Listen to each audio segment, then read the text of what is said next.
Jamaah yang dirahmati, dimuliakan oleh Allah Subhanahu wa taala. Insyaallah pada kesempatan kajian kita malam hari ini, sebagaimana biasa, sama-sama kita akan membaca dan menelaah firman Allah Subhanahu wa taala yang terdapat di dalam Al-Qur'an.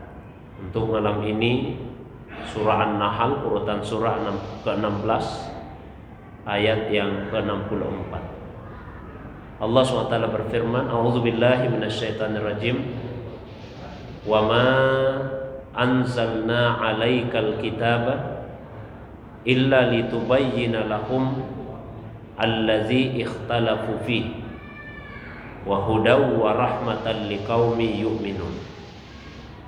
Wa ma anzalna 'alaikal kitab, dan kami tidak menurunkan kepadamu ya Muhammad Alkitab, yaitu Al-Quran, illa litubayyina lahum, kecuali agar engkau menjelaskan kepada mereka allazi ikhtalafu fihi, apa yang mereka perselisihkan, wahudan, dan menjadi petunjuk yang sempurna, wa rahmatan liqaumi yu'minun, dan sebagai rahmat bagi orang-orang yang beriman. Jadi ayat ini menguraikan paling tidak 3 fungsi dari Al-Quran yang diturunkan kepada Nabi Sallallahu Alaihi Wasallam. Fungsi yang pertama, bahwa Al-Quran menjelaskan apa yang diperselisihkan oleh manusia. Dengan demikian Al-Quran itu adalah kata pemutus atau kalimat terakhir terhadap apa yang manusia berbeda pendapat di dalamnya. Jadi kalau misalnya ada perselisihan, ada perbedaan pendapat, maka rujukan kita yang utama dan paling pertama yaitu ayat-ayat Al-Quran. Apa yang dinyatakan di dalam Al-Quran, maka itulah yang mesti kita jadikan sebagai pegangan. Kemudian perselisihan atau perbedaan, perbedaan itu adalah satu sunnatullah, sesuatu yang tidak bisa dihindari oleh manusia. Maka sebetulnya perbedaan bukan masalah, tapi yang menjadi masalah adalah ketika perbedaan itu mendatangkan perselisihan. Kalau hanya sekedar berbeda pendapat, nah itu biasa-biasa saja. Tapi janganlah perbedaan pendapat itu kemudian mengantarkan kepada perselisihan, kepada pertengkaran. Perbedaan pendapat manusiawi, bukan sesuatu yang baru yang terjadi hanya di masa kita saat ini. Karena kadang-kadang ada yang ingin menimbulkan satu kesan bahwa hanya di masa-masa sekarang ini sajalah ada perbedaan di kalangan umat Islam. Seakan-akan di masa Nabi para sahabat tidak berbeda pendapat. Padahal di masa para sahabat pun ketika Nabi hidup di tengah-tengah mereka, sahabat juga biasa berbeda pendapat. Misalnya saja, saya pernah ceritakan sebuah hadis riwayat Abu Dawud, bagaimana ketika ada 2 orang sahabat yang mengadakan satu perjalanan. Kemudian dalam perjalanan itu masuk waktu sholat. Keduanya kemudian mencari air dengan maksud untuk berwudu karena mau sholat. Tapi sudah mengupayakan mencari air ke sana kemari, tidak ketemu-ketemu. Keduanya sepakat, ya sudah kalau begitu kita tayamum saja. Hanya keduanya tayamum. Sudah tayamum kemudian sholat. Selesai sholat, lanjutkan perjalanan. Tiba-tiba menemukan air dan masih pada waktu salat tersebut. Kedua sahabat ini berbeda pendapat dalam hal apakah salat diulangi atau tidak diulangi. Salah seorang di antara keduanya berpendapat bahwa salat itu ya mesti diulangi. Sahabat yang lain mengatakan salat tidak usah diulangi. Mereka diskusi, saling menanyakan alasan satu dengan yang lainnya. Yang mengulangi salatnya beralasan, ya tadi kita salat dengan tayamum karena tidak ada air. Nah sekarang sudah ada air, berarti mesti diulangi karena penyebabnya tadi itu sudah tidak ada lagi. Dan ini masih waktu salat tersebut. Sementara yang tidak mengulangi salatnya beralasan bahwa salat yang sudah dikerjakan pertama kali tadi kan sudah sah. Karena sudah sah ya tidak perlu untuk diulangi lagi. Masing-masing punya alasan. Akhirnya keduanya sepakat, ayo kita pulang saja tanyakan persoalan ini kepada Nabi Shallallahu Alaihi Wasallam. Maka Rasulullah SAW kemudian menunjukkan sikap yang sangat bijaksana terhadap perbedaan sahabat tersebut. Terhadap sahabat yang tidak mengulangi salatnya, Nabi bersabda, laqad asabtas sunnah. Apa yang kamu lakukan itu sudah sesuai dengan sunnah. Kalau sesuai sunnah berarti kan benar. Lalu terhadap sahabat yang mengulangi salatnya, Nabi bersabda, lakal ajru marratain. Kamu yang mengulangi salat dapat pahala 2 kali lipat. Kalau dapat pahala bahkan sampai 2 kali lipat berarti tentu benar juga. Mestinya sikap seperti ini yang dikedepankan ketika ada perbedaan pendapat, bukan malah perselisihan. Bagaimana Nabi memuji kedua pendapat yang berbeda itu. Si banyak sebetulnya contoh-contoh lain yang menunjukkan perbedaan pandangan di antara sahabat Nabi SAW ketika Nabi ada di tengah-tengah mereka. Nah, kemudian yang kedua, fungsi Al-Quran sebagai hudan. Hudan artinya petunjuk yang sempurna, yang mengantarkan manusia kepada apa yang dituju. Apa yang kita tuju dalam hidup ini, ya tentu yang dituju adalah kebahagiaan di dunia, kebahagiaan di akhirat. Dan itu hanya bisa diraih apabila kita diridhai oleh Allah Subhanahu wa taala. Dan Allah akan ridha kepada kita apabila kita ridho menerima semua ketetapan dari Allah Subhanahu wa taala. Nah, Al-Qur'anlah yang mengajari kita bagaimana supaya kita ridho terhadap ketetapan dari Allah Subhanahu wa taala tersebut. Kemudian fungsi yang berikutnya warahmah. Warahmah. Al-Quran itu adalah rahmah, adalah kasih sayang untuk orang-orang yang beriman. Karena di Al-Quran begitu banyak bisyarah, kabar gembira yang Allah sampaikan bagi orang yang beriman. Maka kabar gembira itu tentu mendatangkan kebahagiaan di dalam hati, menumbuhkan kasih sayang di dalam hati. Itu diantara 3 fungsi Al-Quran yang diuraikan di dalam ayat ini. Ayat yang berikutnya, wallahu anzala minas sama'i ma. Dan Allah telah menurunkan dari langit itu air hujan. Fa ahya bihil arda ba'da mautiha. Lalu dia menghidupkan bumi dengan air hujan tadi ba'da mautiha, setelah kematiannya. Inna fi dzalika la'ayatan liqaumi yasma'un. Sungguh pada yang demikian itu benar-benar terdapat tanda bagi orang-orang yang mendengarkan. Apa kaitannya ayat ini dengan ayat sebelumnya? Jadi Al-Quran dan air hujan itu mempunyai kesamaan, sama-sama menumbuhkan. Bedanya kalau air hujan menumbuhkan tanah yang mati, tanah yang gersang. Sementara ayat-ayat Al-Quran menumbuhkan hati yang mati, hati yang gersang. Maka setelah di ayat sebelumnya Allah SWT menjelaskan fungsi-fungsi dari ayat Al-Quran yang tentu saja secara tersirat, yaitu menumbuhkan hati manusia yang mati, hati manusia yang gersang. Maka di ayat ini kemudian diuraikan yang lebih konkret, yaitu air hujan yang bisa menumbuhkan tanah yang tadinya tandus, tanah yang tadinya gersang bahkan mati. Pada itu semua adalah terdapat tanda-tanda kekuasaan Allah bagi yang mau mendengarkan. Wa inna lakum fil an'ami la ibrah. Dan sungguh pada hewan ternak itu benar-benar terdapat pelajaran. Pada hewan ternak. Nuskikum mimma fi butunihi.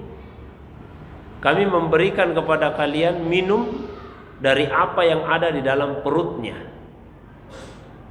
Mim baini farsin wadamin. Yang keluar di antara kotoran dan darah. Ada saluran kotoran, ada saluran darah di dalam perut hewan ternak tersebut. Nah, di antara saluran darah dan saluran kotoran itu, kemudian Allah mengeluarkan labanan khalisan, susu yang murni. Ini sungguh-sungguh adalah kekuasaan Allah Subhanahu wa taala.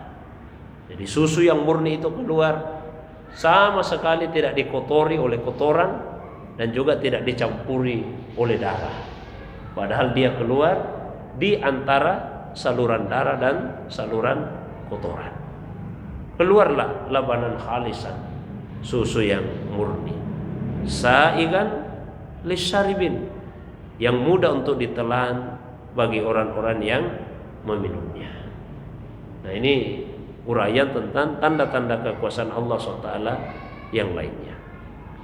Wa min samaratin nakhil, dan dari buah kurma, wal a'nab, dan buah anggur, tattakhizuna minhu, kalian bisa membuat darinya, ya, tattakhizuna minhu sakarau wariskan hasanah, ya, minuman yang memabukkan dan rezeki yang baik. Jadi, minuman yang memabukkan dan rezeki yang baik. Inna fi dzalika la'ayatan liqaumi ya'qilun. Sesungguhnya pada yang demikian itu terdapat tanda-tanda kekuasaan Allah bagi orang yang berakal. Ya. Jadi sebagaimana kurma dan anggur itu bisa menjadi rezeki yang berbaik, yang bermanfaat bagi manusia, tapi manusia juga bisa menjadikannya sebagai minuman yang memabukkan. Ayat ini menjadi tahap awal ayat yang membicarakan tentang pengharaman khamar. Nah, di sini belum diharamkan, Pak, secara tegas. Hanya dikatakan bahwa dari kurma, dari anggur, ya, bisa dibuat minuman yang memabukkan dan bisa juga mendapatkan rezeki yang baik. Karena minuman yang memabukkan diperlawankan dengan rezeki yang baik, berarti kesannya bahwa minuman yang memabukkan itu sesuatu yang tidak baik. Tapi belum ditunjukkan bahwa dia dilarang untuk dikonsumsi.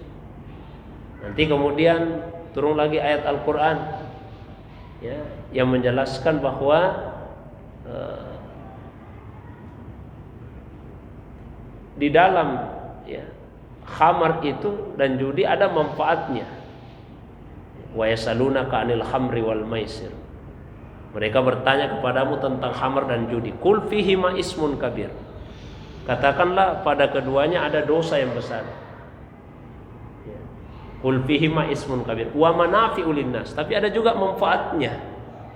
Jadi sudah mulai semakin digiring kepada keharamannya. Ya, karena sudah dikatakan bahwa di dalamnya ada dosa yang besar. Meskipun tetap disebut ada manafi', ada manfaat bagi manusia. Lalu kemudian pada tahap yang ketiga turunlah ayat yang sudah melarang untuk mabuk.